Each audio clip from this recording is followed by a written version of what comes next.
안녕하세요. 지난 시간이 곧 이어서 그 10-2 강의가 진행되겠습니다. 지난 시간 너무 하다 보니까 제가 50분이나 강의가 되어서 아차 싶더라고요. 좀 줄여가지고 노트를 중심으로 강의가 되어지고 짧게 하도록 그렇게 하겠습니다. 다문화 가정의 위기는 이제 여러모로 이제 우리가 살펴봤습니다만은 여기서 우리가 한국적 문화에 대해서 당신들이 이제 변화하기를 바라는 관점을 우리가 이제 늘 생각하고 그렇게 하다 보면 저들은 항상 소외되어지고 갑과 을의 관계 속에서는 을이 되어지고 하나가 아니고 항상 뭐 이렇게 빌려다 놓은 어떤 그런 위치에 있는 그러한 정황이 되어지니까 이해력이 거의 없다는 거죠. 그러니까 그들이 가지고 평생 혹은 수많은 세월 동안에 젖어 있던 그러한 그들의 그 관습, 문화적 습관, 그리고 이제 동남아는 대체로 사회주의가 형성되어 있기 때문에 그런 여권 신장이 몸을 베어 있는데 이러한 여성들이 이제 한국에 왔을 때에 그들은 남편을 보고 왔지만은 한국적 상황 속에는 이제 대가족 중심이 이제 시골 같은 데는 많이 이제 형성되어 있고요. 그 다음에 또 가부장적인 제도 속에서 참 견디기 힘든, 그러니까 이주 여성들에게는 잔혹할 만한 그러한 문화 충격이 이제 주어지는 것입니다. 그래서 이제 어떻게 보면 가정의 한 주부로서 차지해야 할 몫을 가지지 못하고 그저 이제 우리가 보통 이제 엄마는 이름도 잃어버리고 어떤 면에서 이제 아기의 엄마 혹은 누구의 부인, 누구 시어머니의 며느리 뭐 이렇게 보지만은 그 여성의 자체에 대해서 그 자존적인 어떤 위치라든지 그런 어떤 여권에 대한 문제에 대해서 우리가 지켜주지 못했다고 하는 그런 문제가 결국은 다문화 가정의 그 위기가 오게 된 것이고요. 한 가정의 해체는 결국 모여지면 사회의 위기가 오는 것이죠. 자, 이런 문제들을 우리가 등한시할 수가 없는 것이죠. 자, 그러면 이제 여성을 하나의 이제 신부, 노동자, 뭐 이렇게 보는 그 수준도 넘어서 이제는 뭐 하나의 우리가 여자라고 하는 그런 어떤 성적인 분별에 있어서의 어떤 차별을 두고자 하는 그런 것이 아니라 여성 혹은 시민 이런 그런 어떠한 의미의 그 본질적인 그런 우리 문화 속에서의 그 어떤 주체적인 의미를 그들도 가질 수 있도록 해야 하는 것이 우리가 이제 다문화 가정을 사회 속에서 건강하게 만들 수 있는 방안이 되리라 그렇게 봅니다. 뭐 이제 한 여성이 결혼을 하고 주부가 되어지고 엄마가 되어지고 그러면 워킹맘이 되어지고 그 다음에 뭐 또 시민도 되어지고 문화의 매개체가 되어지고 뭐 이런 것들이 있는데 여기에 대한 인식이 잘못되어지면 이런 방해하는 그런 일들이 생기게 되어지는 것이죠. 자, 그래서 우리가 어떤 면에서 우리가 가지고 있는 것들을 좀 바꿔야 할 필요가 있어요. 그게 이제 우리 한국은 가부장적인 그런 문화에 젖어 있잖아요. 그래서 우리가 인정을 해야죠. 가부장적 제도는 가부장적인 고정관념이 형성되어 있거든요. 형과 아우의 관계 속에서는 항상 서열이 주어지고요. 그래서 권위적이고 가부장적이니까 항상 뭐 냉수한 걸 또 위에서부터 먹어야 되고 마셔야 되고 뭐 이렇게 되어지죠. 조직에서도 항상 위아래가 서열이 주어지게 되는 것입니다. 이런 한국에서 조직은 되는 일도 없고 안 되는 일도 없는 거예요. 이제 이런 것들이 어떻게 이제 이주 여성들 그리고 결혼을 통해서 이루어진 주부들로서는 감당하기 힘든 것이고요. 그 다음에 생소하게 누구든지 결혼하면 처음에 며느리가 되는 것이죠. 그러나 이제 소가족 중심의 어떤 삶 속에서는 며느리의 어비가 그 어떤 시어머니와 그런 시아버지의 그 어떤 관계 속에서 좀 거리감이 있지만은 이게 같은 울타리 안에 있게 되어질 때는 수직적이 되어지고 경직화가 되어지는 것입니다. 이게 항상 열등한 그러한 위치 속에서 업무가 주어지게 되어지고 당연히 애를 낳아야 되고 또 애를 낳아도 여자애를 놓기보다는 그저 남성을 놓지 않으면 무시당하고 뭐 이런 것이 이제 우리나라의 형태죠. 자, 그렇다면 이제 가족의 의미는 도대체 뭔가? 가족이라는 것은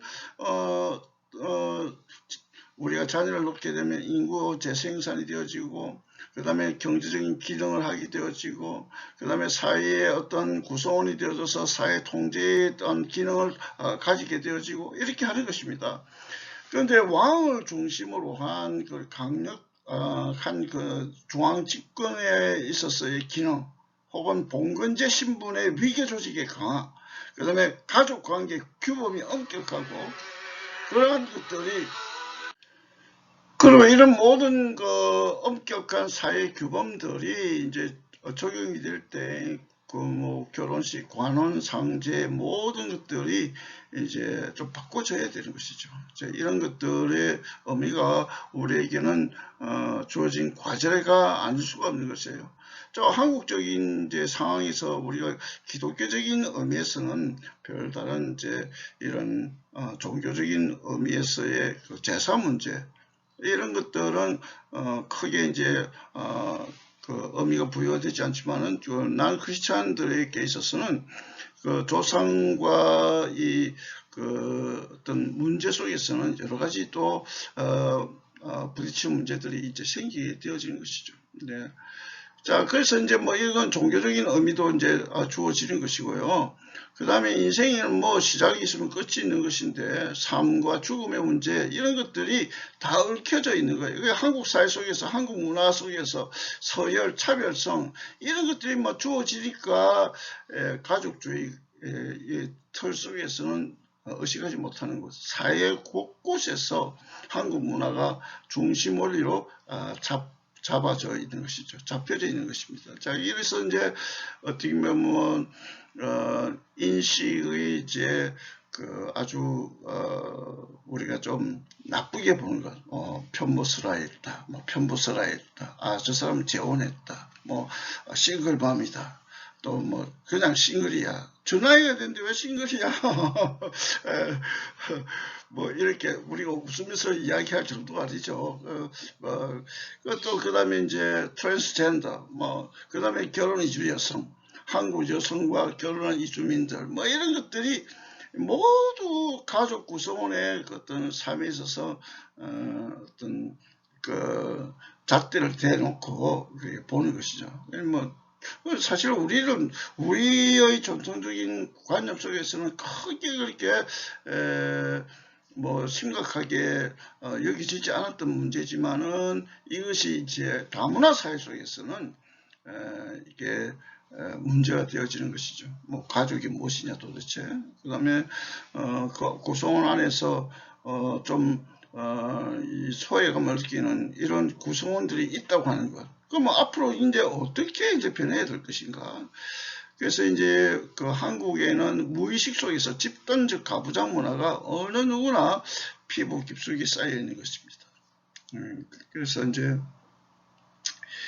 아비투스라는 게 있는데요. 권력 관계와 그에 기반을 두는 사회 질서가 생산, 지각, 경험되는 일상의 장을 말하는 것입니다. 이 아비투스를 통하여 성적 위계, 계급의 위계 질서에 순응하게 만드는 것이죠. 그러니까 300년부터 아비투스가 된 가부장 문화는 탈출해야 하는 것입니다. 또 그리고 고쳐가야 할, 또 쟁취해야 할 것인데, 여성 신학적인 절규가 아무래도 자연스럽게 나올 수밖에 없는 것입니다. 가부장 문화가 다가온 앞으로의 다문화 사회와 충돌을 벗어나지 못하는 것이 우리들의 딜레마 중에 딜레마인 것입니다. 이것이 한국인의 실체이고 변화의 과제입니다.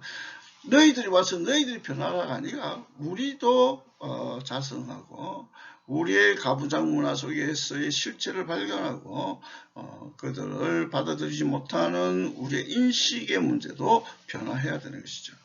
자, 인도의 경우는 캐스트가 있어요.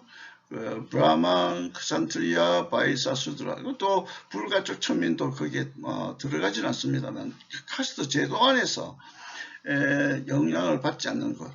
그 다음에 중국의 가부장 문화도 가지지 않는, 그 다음에 동남아시아와 사회주의 국가의 결혼 이주 여성은 남녀 간의 사회적 평등, 지난 시간에 우리가 어느 나라를 다 봐도 평등한 위치가 있다는 것을 보게 됩니다. 우리가 이제 수많은 이제 역사 속에서 우리의 문화를 자랑하고 또 어뜸이 되어질 수 있는 세계에 내놓아도 부끄럽지 않고 자랑거리가 되어질 수 있는 문화가 되는데, 유독히 이러한 여성 차별, 그 다음에 이제 다문화를 이루는데 장애가 되어지는 이주 여성들에 대한 평등성 보장이 되어지지 못하는 점들, 이걸 우리가 깊이 고려하고 반성해야 될 줄로 압니다. 그 다음에 이제 가정과 가족의 문제를 우리가 한번 살펴봅시다. 같은 말 같은데도요, 우리가 좁은 의미와 넓은 의미로 볼 때는 좀 차이가 있습니다. 좁은 의미에서의 가정, 이제 어떤 면에서는 주로 가족이 살아가는 공간적 장소를 가르치지만은, 넓은 의미의 가정은 인간관계에 초점이 주어지는 패밀리입니다. 그래서 생활과 거주 장소에 초점이 주어지는 하우스, 집, 그 다음에 공동의 소득에 근거한 생산 소비 활동의 단위인 가게, 하우스홀드죠.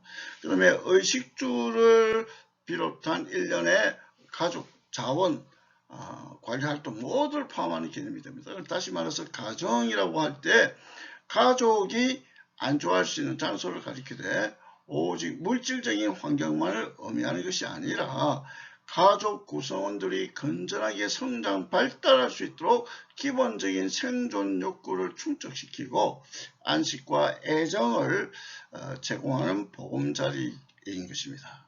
가정의 핵심은 가족이며, 가정의 목표는 가족 구성의 행복과 복지 향상입니다. 그렇지만 이러한 목표를 달성하기 위해서는 다양한 기능과 과업을 수행해야만 합니다. 가정의 기능은 역사적 문화적 배경에 따라 다르지만 보편적으로 제기되는 기능은 크게 가족 구성원들을 위한 가정 내 기능과 대사회적인 기능으로 구분됩니다.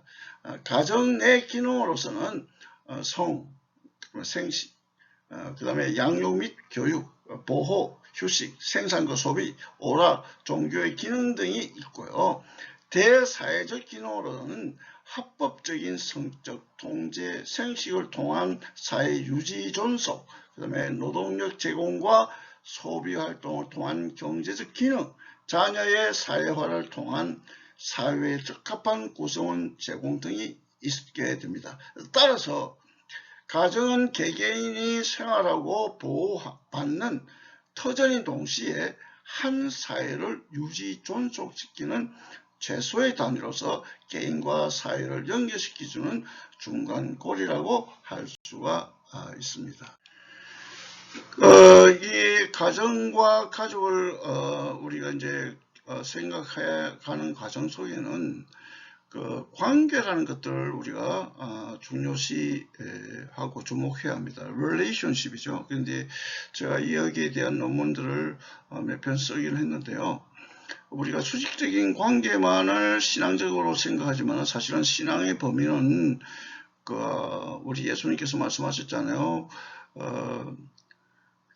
하나님을 사랑하는 만큼 네 이웃도 네 몸과 같이 사랑하라. 뭐 이렇게 말씀하셨어요. 수직적인 관계와 수평적인 관계가 온전히 이루어질 때에 우리 신앙의 모습이 이루어지는 것입니다. 우리가 이제 하나님께 예배 드린다고 하는 것이 그저 모여드리는 회중 예배만을 예배라고 하지만은 사실은 우리의 삶 자체가 찬양하고 예배 드려야 되는 것이죠. 자, 그러면 우리가 일상적으로 사람과 관계 속에서 일어나는 모든 일들이 하나님께 영광 돌리는 표현이 되어지고 찬양 드려지는 표현이 되어질 때에 삶으로서의 예배가 되어진다는 거예요. 쉬운 그렇지만 어려운 것입니다. 사실 우리는 시간을 지켜서 모여서 예배 드리는 것이 오히려 귀찮고 힘든 것처럼 보여도 따지고 보면 더 어려운 것은 우리가 수평적인 관계 속에서 온전히 하나님의 백성으로서 살아가며 그 예배를 어떻게 드리는가가 중요한 것이죠. 마찬가지로 가족도 우리가 함께하는 가족 속에서 관계적 삶을 실현하는 데 있어서 가장 우리에게 어렵고 힘든 부분, 가장 또 어떤 위기가 찾아올 수 있고 위협이 되어질 수 있는 것은 관계 상실입니다. 우리가 타국에서 와서 이방인으로 타국인으로 소외된다면 그들이 어디로 가야 합니까? 그래서 이제 심각한 문제가 되어지는 것이죠. 가족이란 인간의 탄생, 성장, 성숙 및 죽음을 포용하는 우주적인 삶의 단위가 되는 거예요. 단순히 사회의 핵이라고 그렇게 표현하기보다는 모든 하나님이 만드신 창조에 있어서의 가장 중요한 부분이 이러한 부부로 이루어져서 우리가 이제 자녀 생산을 통해서 가족을 이루고 하는 이 문제, 이 아름다운 주님이 이루어 놓으신 하나님께서 이루어 놓으신 가족 공동체의 아름다움이 있어야 되는 거예요. 이 단위가 무너지면요, 아파요. 질병이 생기고 또 삶의 어떤 행복이 절대 있을 수 없습니다. 그래서 이제 가족은 인간에게 생존을 보장하는 일과 인간성을 형성하는 두 가지 역할을 한다고 봅니다. 이 두 가지 기능은 곧 가족의 생물학적 통합성과 가족 구성원들의 사회화 과정을 의미하는데요.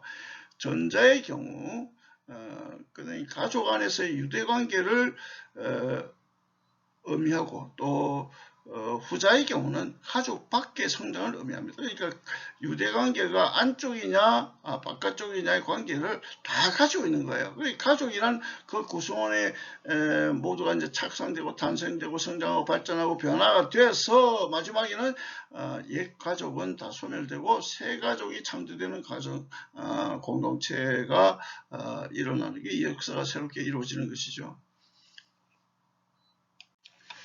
따라서 삶이란 개인이 아니고 남녀가 결합해서 탄생시키는 공동적인 것이어야 합니다. 그러므로 이제 가정은 가족의 우리가 이제 욕구되어지는 것 또는 만족하는 것, 이게 이제 평형의 원칙 위에서 지속되어야 합니다. 가족끼리 애정과 정오, 인간관계 결속은 사회적이고 문화적인 변화의 소용돌이 속에서 이 욕구와 만족이 어떠한 균형을 이루느냐에 따라 결정이 됩니다. 이제 한국의 전통적인 가치관 여기 따르면 이제 윗사람에 대한 존경심과 가족끼리의 견고한 유대감, 족보에 대한 자부심, 효에 대한 신념 및 경제적 성공에 대한 그 희망을 지니고 있게 되는 것입니다.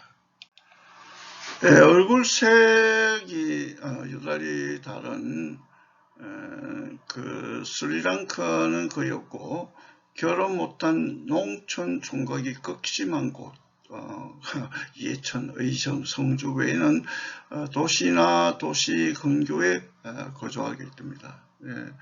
결혼 이주 여성으로서는 베트남, 중국, 필리핀, 일본, 캄보디아가 그 앞순위를 차지합니다.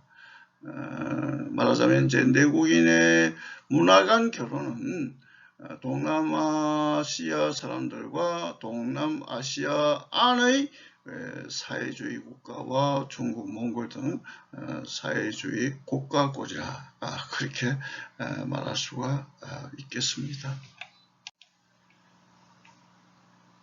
우리가 개토라고 그렇게 볼 수가 있죠. 그들끼리 모여서 지내는 곳들을 구분지어서 주류 세력이 아닌 소외시켜서 그들끼리만 모일 수 있게 되어지는 그런 지역들이 우리나라에도 주로 이제 생기게 되어집니다. 이것은 이제 결코 바람직하지 못하는 그런 내용이라 아니할 수가 없습니다. 자, 그러면 이제 사회적인 소외감이 이제 주로 핵심이 되어지는 그 결혼 이주 여성의 좋지 못한 신뢰들, 이런 것들을 우리가 한번 몇 개만 좀 추려서 살펴보려고 합니다. 뭐 결혼 당시에는 그저 뭐 누구든지 이제 아름다운 꿈과 소망을 가지고 있습니다만은 점점 갈수록 누적되어지는 여러 실망감이나 또 서로의 그 어떤 언어 소통의 문제 또는 이해력이 부족되어지고 인식의 차이 또는 서로와의 오해 뭐 그 다음에 또 자녀들과의 관계 속에서 나타나는 문제 뭐 이런 것들이 조금씩 좀 모아지면 굉장한 어려움이 있는데 제일 문제는 당사자들입니다. 그래서 이제 첫 보면 이제 베트남 한 여성이 있는데요. 집안에 돈을 들여서 막상 이제 한국에 시집을 오니까 남편은 늘 누워있는 사람이에요. 그나마 남편을 사랑하려 하니 이제 시어머니 되는 사람이 늘 복판에 들어와서 잡니다. 이게 말도 아니죠, 사실은. 이제 가끔 말귀를 알아듣지 못해서 무슨 일이라도 늦게 하려 치면 물건이 날아오든지 손찌검이 앞선다는 거예요. 이제 낮에는 밭일, 농사일 잘 모르지만 도라 그러고 성격이 맞지 않는 남편 수발 들라 그러고 안 되면 구타하고 칼을 들고 설치는 남편 막 이게 뭐 이런 말할 수가 없는 거죠. 그래서 이제 이주 여성 쉼터에 피신이 왔는데 쉼터에 일주일 있다가 남편이 어찌 이제 쉼터의 기초 사실을 알아서 결국 같이 온 친구가 있다고 어떤 K씨를 통해서 인천으로 피신을 했어요. 그런데 나중에 잡혀 집에 돌아갔는데 그 후 6개월이 지나서 남편에게 칼을 맞아 이혼하고 어디론가 숨어버렸습니다. 자, 이런 것을 볼 때에 가부장 문화의 남존여비, 고부간의 갈등, 여기에 맞서는 베트남 여인의 남녀평등, 문화의 충돌, 이 사회적 편견으로 말미암은 마을 공동체에서의 외면. 이것이 이제 참 가슴 아픈 일이죠. 그래서 이제 우리가 한마디 더 여기다 붙인다면 남성의 여성에 대한 상품화 등 대화자도 없고 상담자도 없고 또 하소연과 억울함 여성 쉼터에 쏟아 놓았지만 가부장적이고 남존여비의 사상이 강한 한국인의 문화가 습득되지 못하고 사회주의 국가에서의 평상심의 말들과 가슴 깊이 있는 말을 표현해 보지 못해서 그래서 안타까울 때 사회주의 국가에서 이 평상심 말들이 가슴 있는 말을 표현할 수 없는 제도 이런 말할 수 있는 그러한 기구, 제도, 이런 안전장치를 마련해야 되는 것이죠.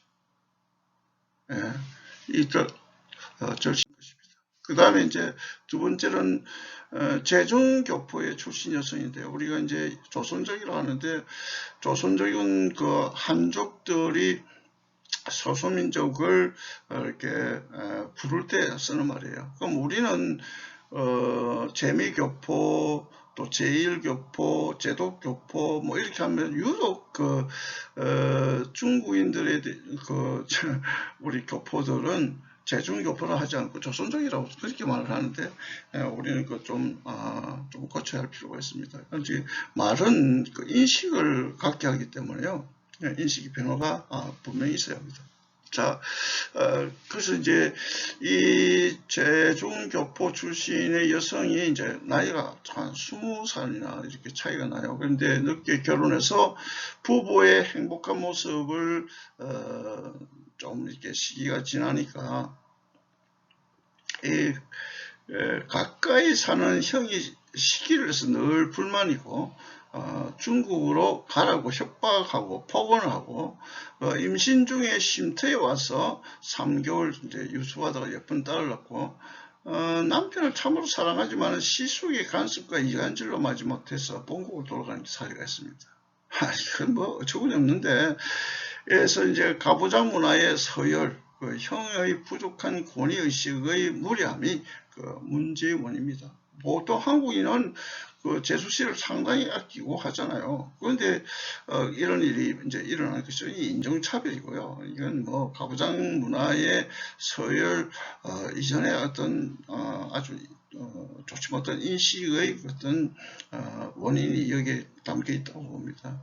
그래서 한마디로 해주고 싶다면 이제 본인과 남편의 사랑에도 불구하고 형의 질투와 이간질은 사회주의 국가에서 자란 이 제중교포 조선족 여성에게는 이해가 되지 않는 것이죠. 반드시 이제 해결할 수 있는 제도적 장치와 분위기를 마련해야 하는 것입니다. 자, 그 다음에 이제 필리핀 여성을 보겠는데요. 필리핀 여성도 이제 20대 초에 이제 시집을 와서 농사를 짓는 그 남편과 또 아들, 딸 둘, 하나하나를 낳고 잘 살았습니다. 근데 남편은 노름, 취해 있어요. 빚에 묵지 돌리고. 그러니까 뭐, 필리핀은 그 미국식 개인주의가 이렇게 있기 때문에 이런 사고 속에서는 사실 시부모를 잘 보필한다는 게 쉽지 않아요. 그런데 시모가 이 여성의 살림살이에 간섭이 심하고 자주 다투게 됩니다. 필리핀 여인은 쉼터에서 아이 둘만 데리고 와 있을 동안에 큰딸이 있는 농촌에서 참지 못해 농약으로 엄습게 죽었습니다. 다행스럽게 큰딸이 18세까지는 유족연금이 한 달에 18만원 그 당시에 돈이 나오는데 자녀가 3명이라 언론에 보도되고 지금은 국가에서 지원하는 공공근로 그 다음에 열쇠병 원룸에 이제 살고 있는데요. 지원이 되어져서 근데 이제 필리핀 남자와 재혼해서 살고 있습니다.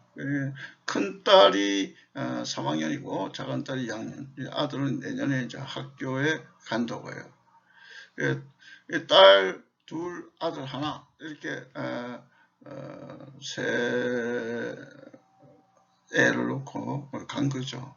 뭐 이렇게 되어지니까 참 안타깝기 그지없는 것입니다. 자, 그러면 이런 문제를 통해서 우리가 좀 한 번 더 생각해 볼 게 있죠. 그 필리핀 여성의 그 사실은 자본주의의 그 지나친 개인 문제, 그 반면 이제 여성의 자식을 낳은 어머니의 위계 질서, 즉 고부 간의 갈등이라 할 수가 있겠습니다.